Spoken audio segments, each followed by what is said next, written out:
Assalamualaikum warahmatullahi wabarakatuh. Jumpa lagi di Pondok Tin dengan program seputar nanam tin. Kali ini kami akan bahas tentang panduan atau cara menanam pohon tin.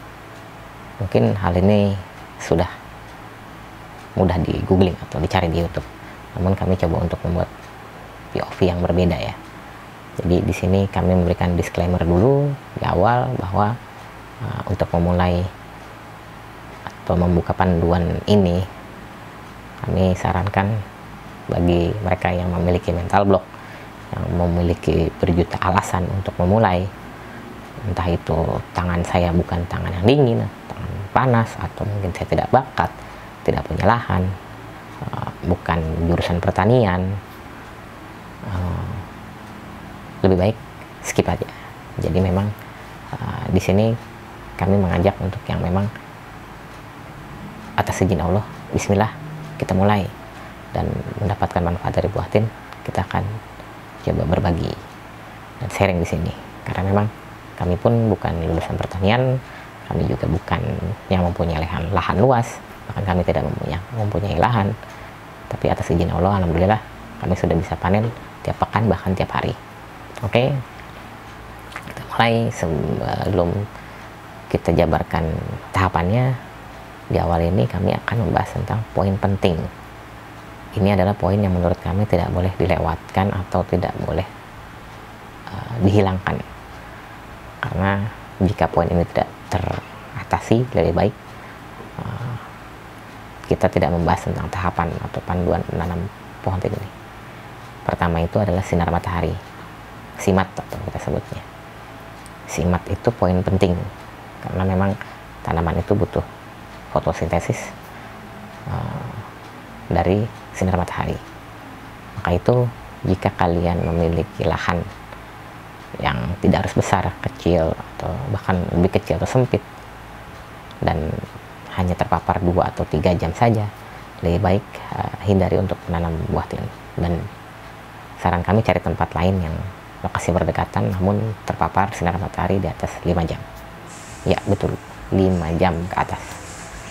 Ya itu menurut kami hal yang paling penting, karena ketika terpapar hanya 3 jam atau 4 jam, mungkin pohon kalian berdaun lebat, tapi buahnya tidak akan maksimal, bahkan mungkin tidak berbuah, karena memang proses pembentukan buah ke arah sinar matahari itu bisa terjadi.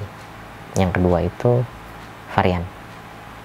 Kami di sini menyarankan varian Ficus palmata, atau orang menyebutnya Iraqi. Kami tidak menyarankan varian lain, hanya satu jenis ini saja. Kenapa? Karena memang kami sudah melakukannya dan sudah bereksperimental, udah lebih dari 5 tahun. Ternyata untuk varian Iraqi ini cocok untuk mereka yang memang belum bisa menanam atau baru mulai menanam, dan tanpa ada pupuk kimia atau pupuk tambahan yang bermacam-macam. Varian Iraqi ini memang sudah genjah. Selama kita menggunakan pupuk organik tanpa ada tambahan, biasanya dia berbuah dengan otomatis dan buahnya lebat. Jadi jangan lupa varian Iraqi yang harus dipilih. Yang ketiga itu media tanam. Media tanam ini pun wajib usahakan media tanam itu antara sekam bakar dengan kompos, perbandingannya sekitar 90, 80, atau 70. Tapi jangan terlalu banyak kompos, karena memang balik lagi pohon tin itu awalnya dari Mediterania dan Asia Barat, karakter di sana lebih banyak berpasir. Maka itu untuk mengkondisikannya kita butuh media tanam yang karakternya menyerupai, yaitu dengan perbandingan 70 hingga 90% sekam bakar, karena media tersebut akan porous, jadi ketika diguyur air dia langsung turun ke bawah. Itu pun wajib. Jika memang kalian kesulitan menggunakan atau menemukan sekam bakar, bisa diganti dengan pasir malang atau mungkin sekam mentah. Itu bisa atau lebih tepatnya sekam lapuk menurut kami, itu bisa diganti. Kemudian poin berikutnya layout.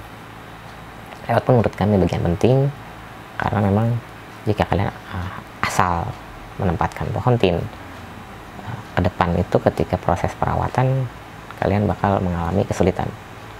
Namun ketika kalian sudah menemukan layout yang tepat, bagaimana cara menanamnya, di posisi mana, merawatnya bagaimana, itu akan lebih mudah. Dan yang berikutnya adalah nutrisi serta pesnap atau pestisida nabati. Ini pun kami menyarankan dengan cara organik. Biasanya kami menggunakan nutrisi pupuk organik cair dari ember tumpuk, air lindi yang kami jemur, dan kemudian untuk pesnapnya kami menggunakan ekoenzim yang kami buat dari gula, kulit lemon, dan air. Kami diamkan secara anaerob selama 3 bulan minimal. Dan yang poin terakhir yang harus dipenuhi yaitu wadah, entah itu pot atau planter bag. Kami menyarankan untuk awal kalian gunakan pot atau planter bag, jangan langsung di grounding di tanah. Ini khusus untuk panduan untuk pemula ya. Jadi memang wadahnya, saran dari kami ketika sudah proses pembuahan, gunakan planter bag di atas 28 liter atau minimal 28 liter, jangan kurang daripada itu, karena buahnya akan kurang maksimal, bahkan mungkin rotok atau gagal matang. Oke, beberapa poin tersebut ada sekitar 6 poin wajib perlu kita ikuti, dan setelah poin itu sudah terpenuhi, tahapan berikutnya adalah propagasi. Ini bisa kita putar ya posisinya, namun di sini kami bahas propagasi atau perbanyak. Jadi bisa menggunakan cangkok, bisa menggunakan stek, atau bisa menggunakan batang merunduk yang kita rundukkan kemudian dikasih media, nanti berakar dan kita potong. Ada berbagai macam cara, namun memang di sini saran kami kita sudah punya indukan pohon tin yang memang bisa kita propagasi. Itu pertama propagasi, yang kedua adalah pembentukan, perawatan, dan pemupukan. Jadi memang di sini pembentukan tajuk itu penting untuk membentuk pohon tin agar hamanya tidak terlalu banyak, terpapar sinar matahari secara rata, dan tentu secara estetika juga lebih sedap dipandang jika memang kita bisa membentuk batang atau ranting pohon tin. Dan memang untuk perawatan sebenarnya tidak terlalu sulit. Perawatan pohon tin itu memang selama kita menyiramnya 2 hari sekali atau sehari sekali, biasanya di waktu pagi, pohon tin itu biasanya mudah bertahan hidup. Dan memang untuk pemupukan biasanya untuk menggunakan pupuk organik cair, kami antara 1 kali seminggu biasanya, atau untuk pesnap, untuk ekoenzim semprot biasanya setelah hujan atau sepekan 2 kali. Cukup mudah, dan setelah dilakukan itu sekitar jangka waktu 6 bulan hingga 8 bulan kita bisa menikmati buahnya, dan kita bisa petik atau panen. Dan memang untuk panen tiap hari itu saran kami kalian memang harus memiliki 15 pohon dalam potnya minimal. Jika lebih itu lebih baik. Untuk 15 pohon kalian bisa memetiknya setiap pekan, bahkan bisa setiap hari. Dan untuk info detail tentang tahapan yang tadi kami jabarkan, kalian bisa lihat di buku yang kami buat. Bagaimana cara ya membacanya, bisa di-download di link yang ada di deskripsi kami. Mungkin itu saja penjabaran singkat dari kami, semoga bermanfaat.